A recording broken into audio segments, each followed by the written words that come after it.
With just 24 points separating the first 4 crews in the Special Vehicle Championship, the Himon Auto 400 was an important event for title contenders, and the race had the potential to make or break title challenges. They like to start them young in off-road racing, and the sport is family-orientated. With kids exposed to a racing culture from an early age, there were plenty of young stars of the future in the pits. For the grown-up kids, there was a race to be won or lost, and for championship leaders Shamir Variawa and Siegfried Rousseau, it was a time to consolidate. I think we had a lot of fun during the year. We had some good events, but now it's time to consolidate and try and win the championship.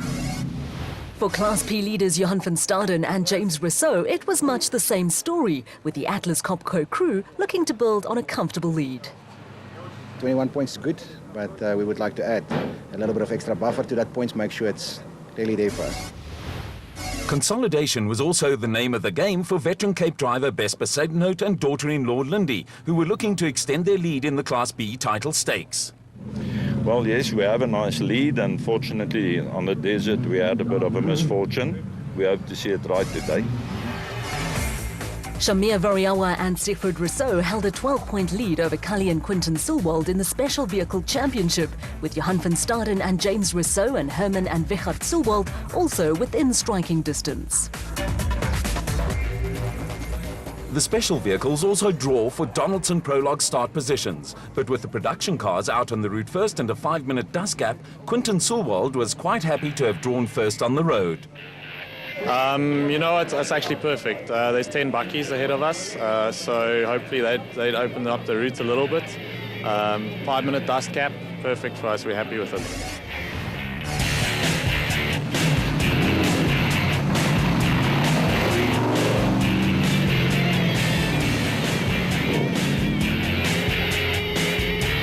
Between them, Cully and Quinton Sulwald and Shamir Variawa and Siegfried Rousseau have won 4 times this season, with the Sulwalds also picking up 3 second places.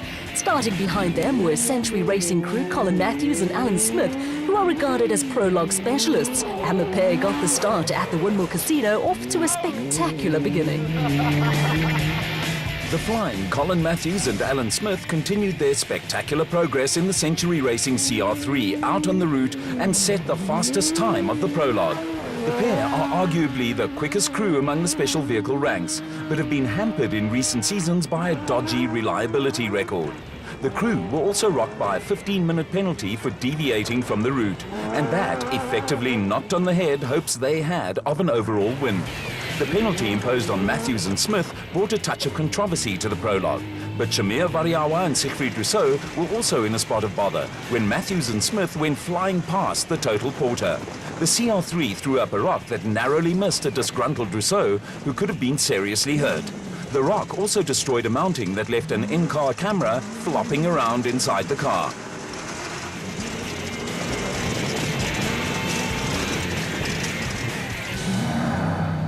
There were plenty of vantage points along the route for enthusiasts, with the penalty imposed on Matthews and Smith elevating Bevan Berthold and Danny Stassen into first place in the new Lab 88 bat.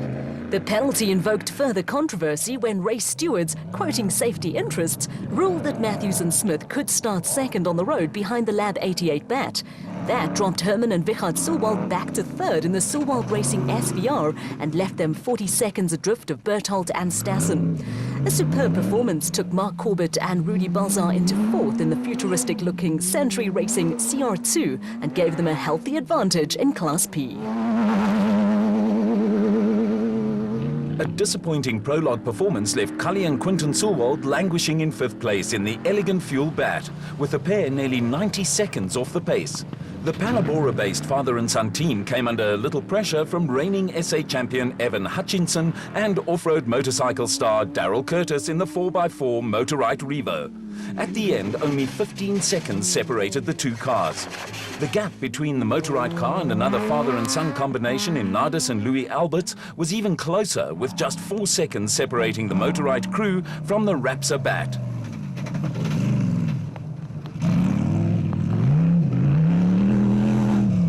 Next up were championship leaders Shamir Variawa and Siegfried Rousseau, who apart from flying stones, were also having to contend with an intermittent brake problem that was hampering progress in an aging total porter. Steady progress took Johan van Staden and James Rousseau into 10th overall and 2nd in Class P, with the Atlas Copco bat 68 seconds behind class leaders Mark Corbett and Rudy Balzar. Next up in Class P were Swaziland crew John Thompson and Clinton McNamara in a Zarko Magnum, with cool conditions, gusting winds and intermittent light rain doing nothing to keep down dust levels. Thompson and McNamara were being chased by Toyota 1000 Desert Race winners Johan and Dion Besadenhout in the Adenko bat, with the brothers ending up just 6 seconds behind the Swaziland pair. Next up were Northern Regions Championship regulars Marius and Yolinda Fourie in the aging PHB bat, with Yolinda back in the car after missing the Toyota 1000 Desert Race, where Marius was partnered by his father. The Class B battle was a fight between two veteran drivers. Out in front were Katsia Labaskachny and daughter Sandra in the Ray Sonic Zarko, with the pair eventually opening up a lead of 57 seconds over Bez Besadenhout and daughter-in-law Lindy in the Adenko bat. With a healthy lead in the championship, the Cape Town pair were in a happy position and were able to drive for points rather than wins. Back at a wet race headquarters, it was again time for post-prologue postmortems.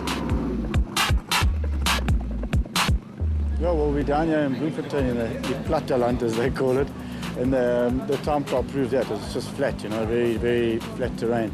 It was an interesting time trial, something we've never had before, very, very fast, some big open roads. So we don't really have the top end anymore with our little car. But we've managed to, I think we've managed about a 4th place. So if it carries on rain like this, it'll be great. I'll be doing the rain dance tonight because obviously that'll work in our favour. Yeah, we'll see what, we only did 60 k's today. I think there's about 140, 150 to go tomorrow out on the route. And there's a couple of copies to work our way out through. So hopefully those are nice and technical and it isn't too open and mundane, but we have to see what tomorrow brings. Very interesting. About 10% of the route, I would say, was rough, and especially there at stuck in the mud and at the tracks in the army area. So that was very interesting. We had quite a moment there over one of the jumps. But about 90% of the route is fast, rally type sections, and obviously the guys with a little bit of more experience than us in rallying will do very well. But it's a fast race, lovely to be here, and something new. I believe tomorrow will be more or less the same area, the same type of racing. And yeah, we'll go out and do our best there. The Free State weather was still a little dodgy on race day, with service crews having to do a little house cleaning as the countdown to the start began. There was plenty of cloud cover about, with the prospect of a wet day ahead. As usual, there were last-minute checks and changes to be made to vehicles, with pre-race tensions starting to mount. Bevan Berthold was relishing the fact that he would be first on the road in the Lab 88 bat, and had his race plan all mapped out. It's nice to be in front, so now they've got to come and attack. So we see who comes and when. I think the first 60 Ks we've done, so there should be all right. We then got another 100 Ks that are sight unseen, and obviously leading then is not easy. You can take wrong turns and that. So I hope the first loop just to see how it goes, and then the second loop when you know where you're going, to go and get them back if they come, While Bevan Berthold was full of confidence, former off-road and rally champion Richard Leek was making a once-off return to racing after a 3-year break and was impressed with the progress made in the ABSA Off-Road Championship. Yeah, it's really exciting when off-road in South Africa has really moved forward in leaps and bounds, and it's so nice to see the professionalism of crews running all types of vehicles. It's really impressive. While enthusiasts mingled with race crews and took advantage of photographic opportunities, production vehicle leader Anthony Taylor also had his mind on the tactical approach for what promised to be a tough day at the office. Look, I'm in the front now. It's only 4 seconds ahead of Thomas, so I'm going to have to keep an eye on him. But the big thing for me is to try and stay out of trouble and just bring it home to the end, stay in front, and it's going to be interesting. Again, I'd like to win this one. It's Meg's last motorsport event for Castrol, so I'd like to go out with the win for her. Crews have their own way of dealing with pre-race tension, but nerves soon settle once the action gets underway. Leading away the field in the Lab 80